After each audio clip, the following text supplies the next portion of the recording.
Welcome to our channel. If you want to sign up for a free trial using an email alias, follow these step-by-step instructions to manage multiple trials and protect your primary email. Step 1.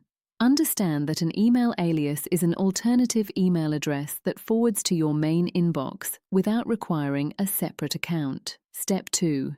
If you use Gmail, create an alias by adding a plus sign and any text before the @ symbol, such as your name plus trial@gmail.com. Gmail ignores text after the plus sign and delivers to your name at gmail.com. Step 3. For other email providers, check if they offer alias features or create a completely separate free email account to use for trials. Step 4. Navigate to the website of the service offering a free trial. Step 5. Click Sign Up or Start Free Trial to begin the registration process. Step 6.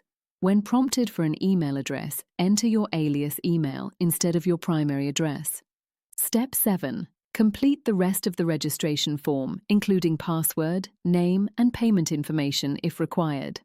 Step 8. Check your main inbox for the verification email sent to your alias address. Step 9. Verify your email by clicking the confirmation link. Step 10. Your trial will be activated and linked to the alias address, keeping your primary email organized and allowing you to track which trials use which aliases. Don't forget to like this video and subscribe to our channel.